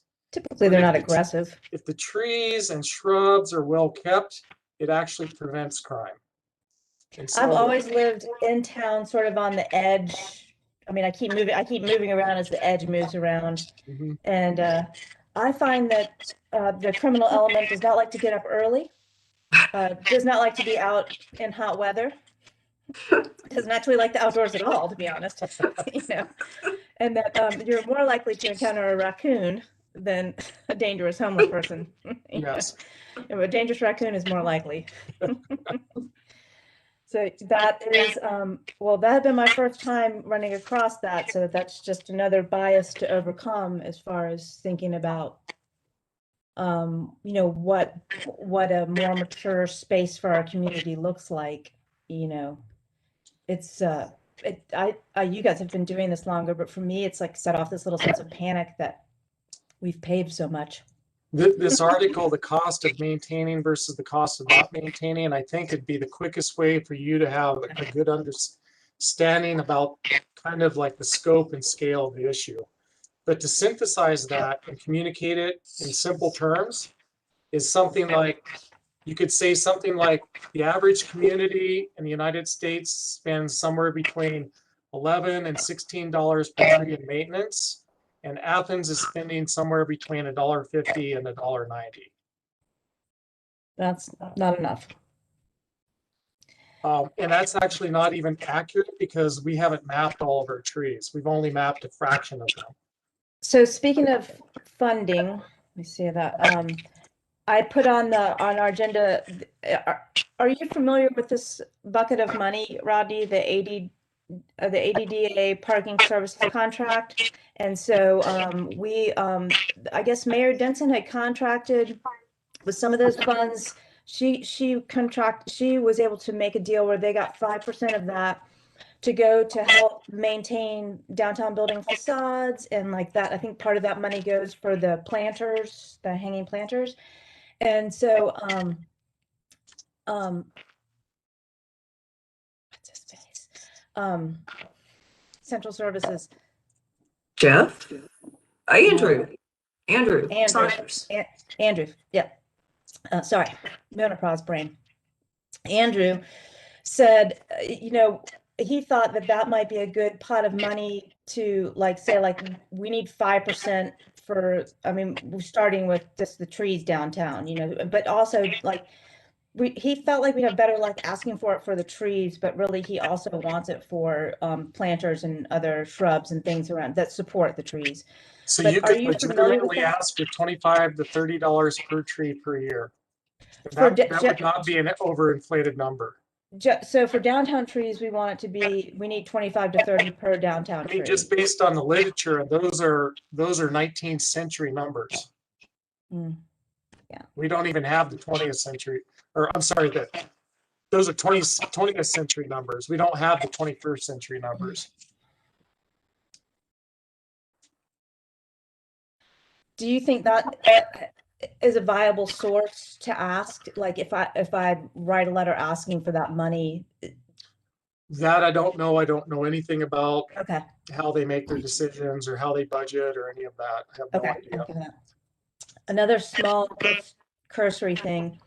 I also was listening to a podcast now that Patrick has me hooked on called In Defense of Plants. It's fabulous. It's super wonky. And they were talking about for their urban plantings, like, you know, that have terrible success rate and they go back and they'll be dead because they're not watered. And in Buffalo, they sent out postcards to communities.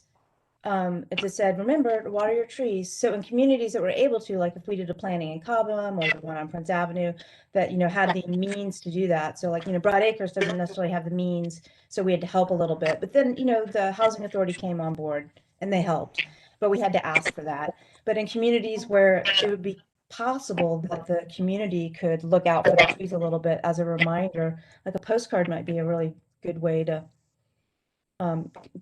may have a small percentage that live and get watered, which would be kind of awesome. That's a great idea. Some communities have an adopt a tree program where they help subsidize the planting of right-of-way trees. Do we not do that? We don't. We have no such program, but some communities do that. And part of that program, there's an educational component. They have a certain, you know, specific list of trees they're allowed to plant, and then, you know, they're told how to care for them and the importance of watering and the correct way to plant and all those things. So they get buy-in from the residents in the planting and establishment and care of those trees. And I think it's a great approach. So if we create an adopt a tree program, an important feature of it would be education and follow-up to make sure that they understand, you know, the process isn't just the planting. Well, I think you would almost have to have a grant or some funding, especially if you subsidize the purchase of a tree. But at the very least, you would have to have, you know, the mayor and commission would need to be fully on board with that. I don't see that as, I mean, they love stuff like that. That's an easy one. It's way easier than getting rid of the airport. That Edith, if you're listening, that if there's a grant out there for tree programs. All right, what else do I have? Let's see. There we go.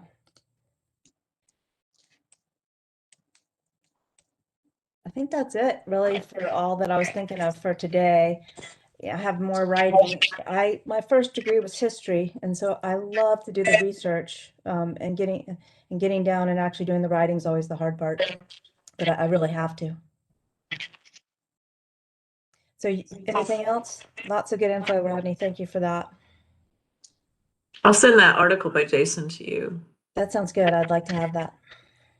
Sounds good. Yeah, I mean, just, you know, I think finding a way to frame the conversation and having a long-term, you know, it's not going to be like the tree council talks to the mayor and commission once, and then all of a sudden they create the perfect urban forest. It's going to be basically a little bit of education and like locally specific information over time. In comparison to what other communities do to sort of guide, you know, what standard, basically to guide the standard practices or approaches.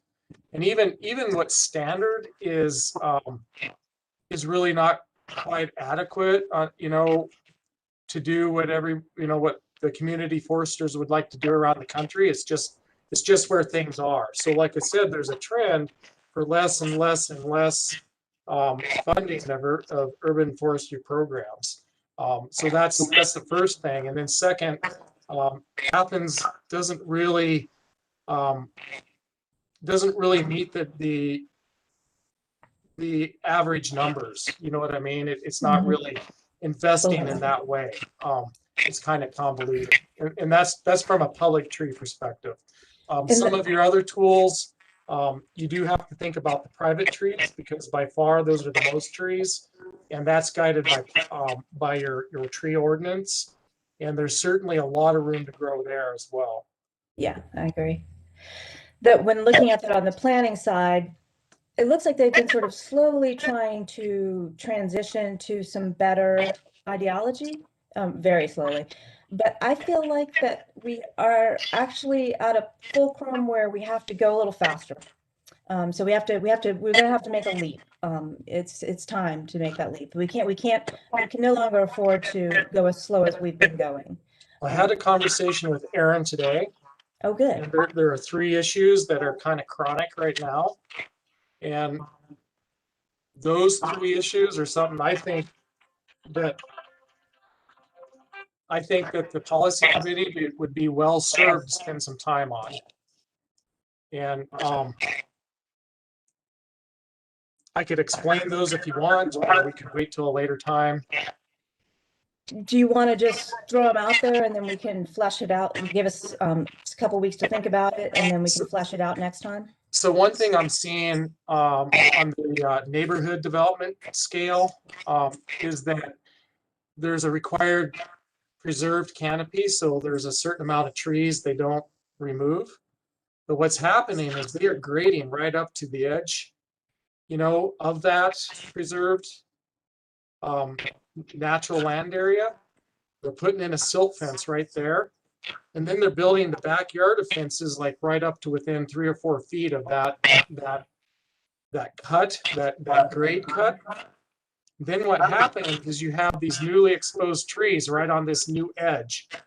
They're not adapted for the wind loads. You've just scraped off the soil and you've destroyed a ton of root zones, and they become highly vulnerable to failure. Even if they don't fail, they very quickly lean out. And then people buy the property, they move into the house, and it freaks them out.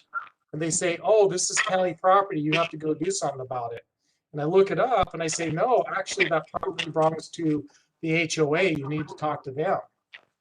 So people are inheriting these issues as a direct result of the development. So that's one thing I'm seeing. Okay. The other thing I'm seeing is where they're trying to plant these large stature trees in front of houses on these small parcels. And there's not enough room between the front of the house and the sidewalk for that large tree. And then what happens is as those trees grow up, they start rubbing on the houses, people start cutting them down because there's no restriction. And it's really a case of the wrong tree in the wrong place. There's not enough room for those trees. So that practice of planting those trees, which is meant to preserve canopy, actually is resulting in canopy loss.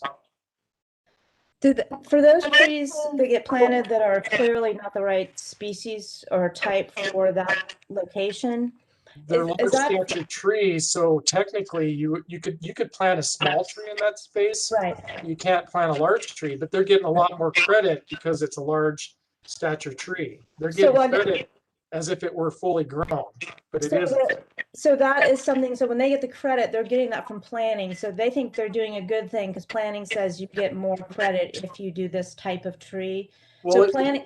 It isn't about a good thing or a bad thing. They're just following the tree ordinance. Right. So like if I would plant one tree that counted as 2 credits, I might do that, but I wouldn't know that for that site so that's additional information that planning has to give as far as like under these circumstances, these are the trees that, should be planted. So they need to be more clear on the site health of the tree and the long-term site health of What the needs to tree. be clear is how much space a large tree needs away from a house. Yeah. I think that would be a good way to look at it because, you can't plant an 80-foot wide oak in a 15-foot space right in front of a house. You just can't do that and expect to get a large mature tree out of it. It's never going to happen. Yeah. At best, that tree will grow over top the house and they'll have fully shaded, it'll be fully shaded. But usually they cut it down long before it ever matures. And I know in measuring or taking a picture where a tree used to be, some of that, like I took a picture where the water oak used to be, and the owner was a little defensive. He's like, I didn't take it down, the previous person did. And I was like, no, I know all that, it's okay. And so it's like the inheriting part, like, I think there could be a lot of goodwill if you could prevent that kind of issue where something has to be taken down, or they feel like it has to be taken down, just given some better information. I mean, once again, they're calling me and they're saying, oh, the county has to do something about this. because the county approved the plans. And I'm like, no, I'm sorry. You own that tree. That tree's yours. You have to do something about it. Whatever you decide to do is what, you know. But a lot of times it really scares them because they see this big tree. They're not even big trees. They're just maturing.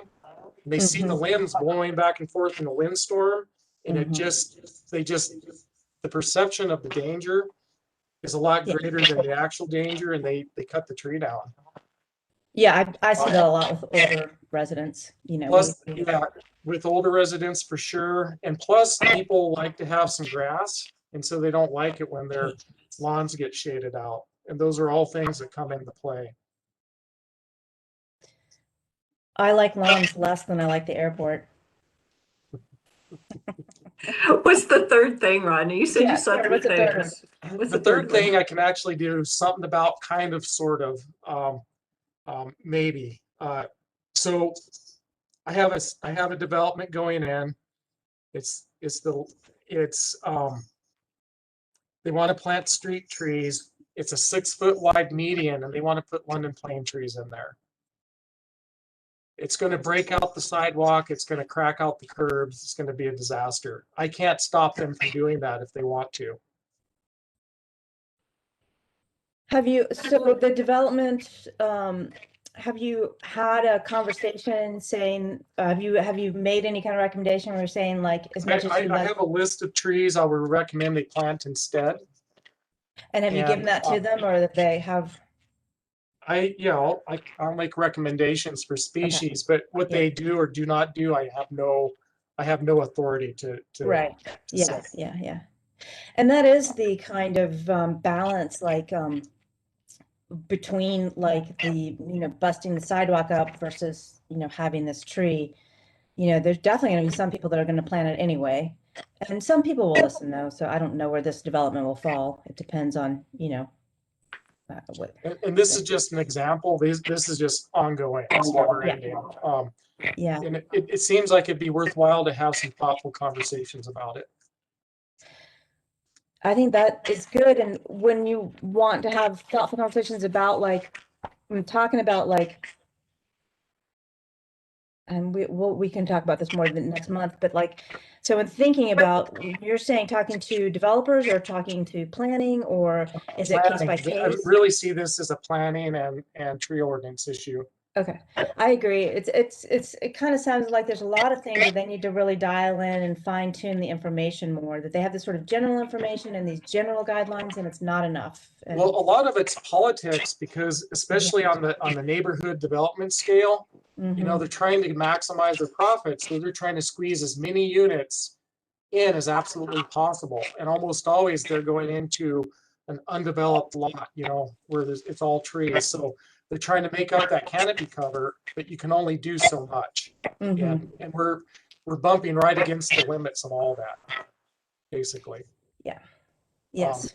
You know, when you're talking about that kind of development, there's a lot invested, there's a lot involved. And usually they're not local. I mean, for the larger ones, and Right. even the firms that build them aren't local. Yep. So again, that's even more important. The planning has a really clear document, because when you're not even living here, and so you don't feel the impact the same way, then you need that document. That document has to be much better. Well, that's what happens. The certificate of occupancy is issued, and, you know, the development folks walk away from it, and then the property owners and the community inherits the legacy costs of that. Yeah, I've seen, it seems like there's some kind of crazy redevelopment going on in 5 Points. And the scale of the house to the lot is tremendous. And there's no room for trees. So yeah, we definitely need that document to be better, that kind of communication to be better. And I think planning would do that. And I think we can give them, I think they would love some guidance to say, like, what are we looking at here, and how, you know, because those things are going to be allowed. How do we fit in and make sure if that's allowed, then this has to be allowed too. This other thing has to happen, you know, for it to be allowed. So we need to, we'll have to research that and work on what we would be asking exactly, and how instead of it being restrictive, how can it happen together? is going to be the only way it'll be work for planning. Well, yeah, the rules have to be the same for everybody. And the Yes, community has to agree to it first and foremost. yes, that's true. All right, that's a lot to think about for next month. Thank y'all. You're welcome. Thank All you. right, you've got one more of these, Rodney, and then you're done. And I'm trying to get out of town. So we will Where are you going? Cumberland Island again. I can't stay away. Nice. Nice. I know. So we're taking my father-in-law. So he's never been. So we're trying to get all down there. But that looking forward to it. Wonderful. Nice. Yeah, have a great See trip. y'all. Thank you. All right. All right. Bye. Bye. All.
This is now the start of the Education Committee meeting.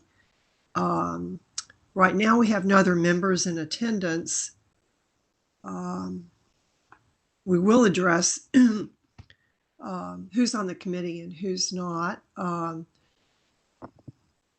Seth is no longer on the committee because he's moved. Lee Clark is on sabbatical. We hope she's returning to the committee in a couple of months. Holly and Sean were both tied up with work. So we're waiting for Stacy. We'll wait a few minutes. Otherwise,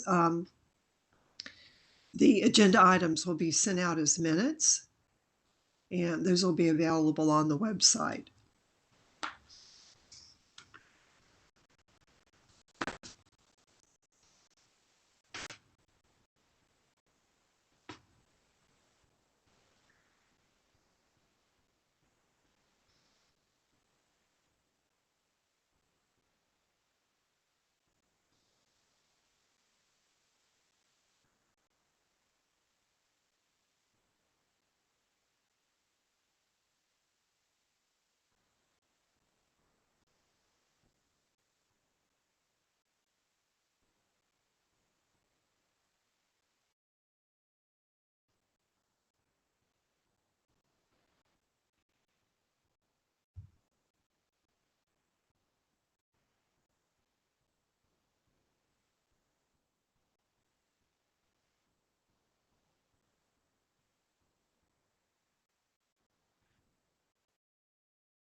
Hey, Edith.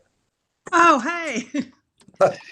I've heard from Holly and Sean, but I've not heard from Stacy.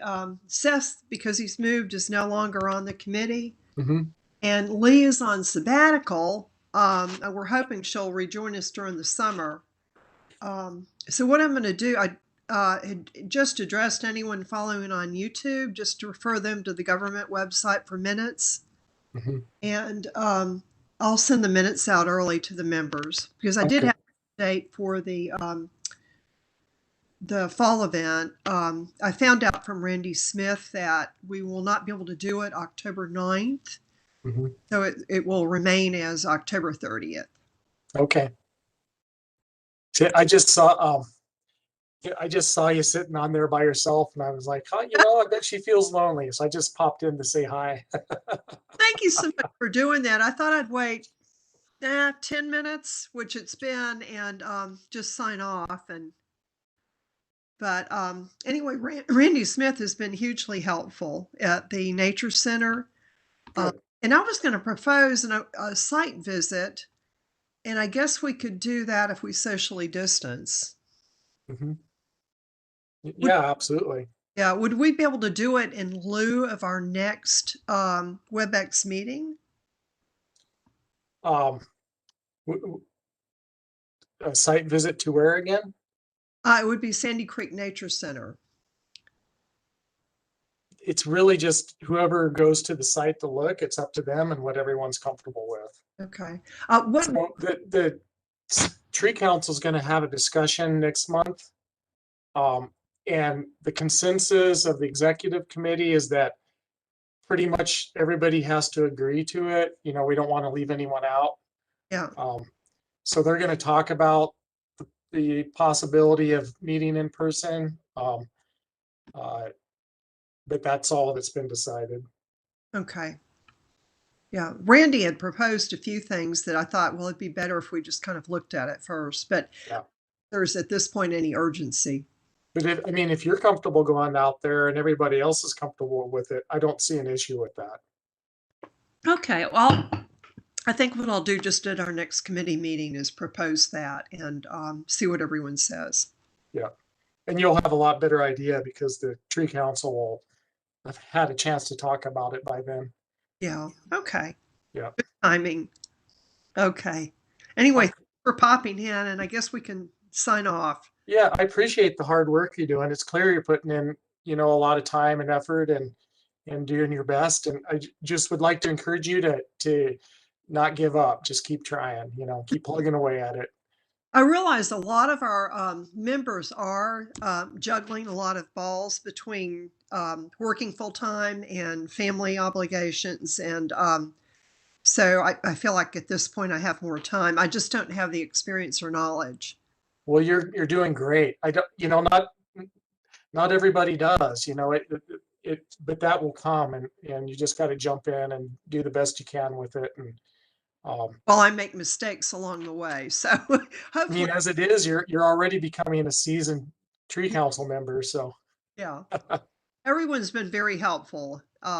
So, and I think once I do hope at some point we can meet in person. I find those to be just a little more productive. absolutely. Although these are nice too, because, I can do them from anywhere. And I guess they'll have that option perhaps. Yes and no. Like basically consistency is important. So even for the committees to meet, they're going to need to try to be consistent on when they do that. Yeah. Because we're really supposed to be able to post the minutes in advance, or the agendas in advance. Yeah. And people, if it's a consistent place, then they know where to go to participate. So it's part of the sunshine laws stuff, which we haven't really talked about too much. I pushed it quite a bit last year, the year before, even more. But I haven't really talked about it much at all this year because it's been such a weird year. But at some point, the county's going to probably start requiring council members to attend a kind of a training to learn about the sunshine laws and stuff. I actually have a PowerPoint I started that talks about all those, but I've never shared it with the tree council. Just because it's really dry and boring stuff, you know.